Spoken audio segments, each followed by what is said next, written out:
इंदौर में मचा हड़कंप जब डॉक्टर इजहार मुंशी का मकान ब्लास्ट करके गिराया गया। नगर निगम की इस बड़ी कार्रवाई के बाद 2 अधिकारियों पर गिरी गाज। आखिर क्यों उठाना पड़ा इतना बड़ा कदम? क्या है इस कार्रवाई के पीछे की असली वजह? जानिए पूरी कहानी सिर्फ हमारे साथ। आरोप है कि डॉक्टर इजहार मुंशी ने बाकायदा इंदौर विकास प्राधिकरण से लगभग 1000 वर्ग फीट का प्लॉट खरीदा था और सभी जरूरी दस्तावेजों के साथ उस पर 3 मंजिला इमारत भी तैयार कर ली थी। निर्माण कार्य कोई रातों रात नहीं हुआ था। कई महीने लगे, मजदूर लगे, परमिशन लगी, लेकिन फिर भी नगर निगम ने अचानक एक नोटिस भेजा जिसमें दावा किया गया कि ये इमारत नाले से 9 मीटर की दूरी के नियम को पूरा नहीं करती। अब सवाल ये उठता है, जब इमारत बन ही चुकी थी तब जाकर ये नियम याद आया? नगर निगम तब कहां था जब बिल्डिंग की पहली, दूसरी और तीसरी मंजिल बन रही थी? क्या अधिकारियों की आंखें बंद थीं या फिर उनकी नजर केवल जेबें भरने पर थी? यही वजह है कि इसे नियमों का पालन नहीं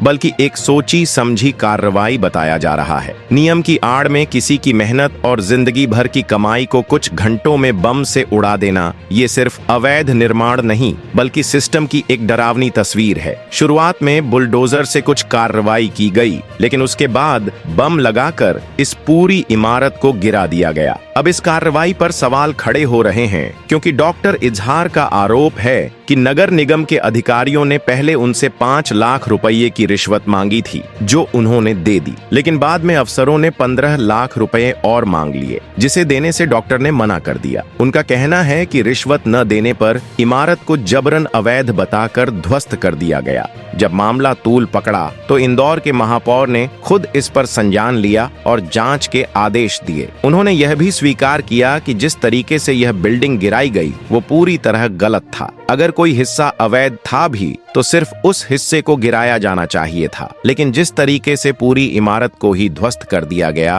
वो पूरी तरह गलत बताया जा रहा है। आरोप है कि इस प्रक्रिया में नियमों का पालन नहीं किया गया। सबसे बड़ा सवाल यही है कि अगर इमारत वाकई अवैध थी तो जब वह बन रही थी तब नगर निगम ने कार्रवाई क्यों नहीं की? डॉक्टर इजहार मुंशी का दावा है कि उन्होंने इंदौर विकास प्राधिकरण से बाकायदा प्लॉट खरीदा था, नक्शा पास कराया था, फिर भी यह कार्रवाई क्यों हुई? अगर निर्माण में कोई गड़बड़ी थी भी तो कानून के मुताबिक केवल उस हिस्से को गिराना चाहिए था। इस पूरी कार्रवाई को लेकर महापौर ने भी गंभीरता दिखाई है और जांच बैठा दी गई है। उन्होंने कहा है कि मकान मालिक अगर लिखित में शिकायत दर्ज कराते हैं और अपने पास मौजूद तथ्यों को साझा करते हैं तो उस पर जांच करवाई जाएगी, लेकिन जिस तरह से बिना स्पष्ट प्रक्रिया अपनाए पूरे मकान को बम से उड़ाया गया वह कई गंभीर सवाल खड़े करता है। महापौर का कहना है कि दोषी अधिकारियों पर सख्त कार्रवाई की जाएगी। प्रथम दृष्टया यह मकान अवैध नहीं दिखता था तो फिर सवाल उठता है कि वह बना कैसे? अगर मौके पर मौजूद नगर निगम के बिल्डिंग ओवरसाइट अफसर समय रहते कार्रवाई करते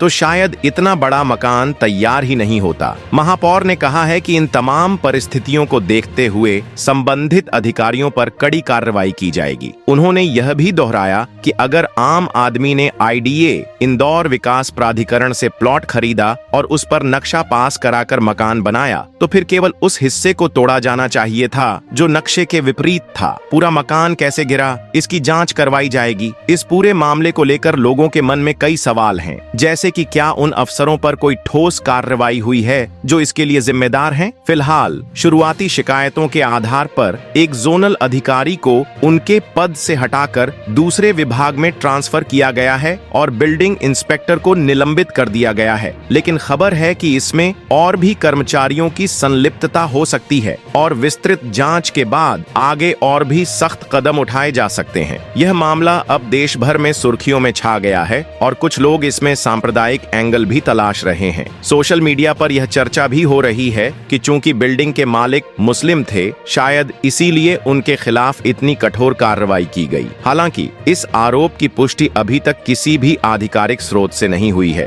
अब बड़ा सवाल यह है कि इस पूरी घटना से हुए नुकसान की भरपाई कौन करेगा? डॉक्टर इजहार मुंशी का कहना है कि उनका सपना था कि इस इमारत में एक आधुनिक अस्पताल खोला जाए और इसके लिए उन्होंने एक बड़ी योजना बनाई थी, लेकिन अब जब इमारत ही जमींदोज हो चुकी है तो उनकी सारी योजनाएं ध्वस्त हो चुकी हैं। इस पूरे मामले पर जो भी आगे अपडेट्स होंगे वो हम आपको दिखाते रहेंगे। अगर आप चाहते हैं कि ऐसी घटनाएं फिर ना हो तो इस वीडियो को ज्यादा से ज्यादा शेयर करें, लाइक करें, कमेंट करें और अगर आप इस आवाज का हिस्सा बनना चाहते हैं तो चैनल को सब्सक्राइब जरूर करें, क्योंकि ये सिर्फ एक खबर नहीं, ये हम सब के स्वाभिमान का सवाल है। जय हिंद।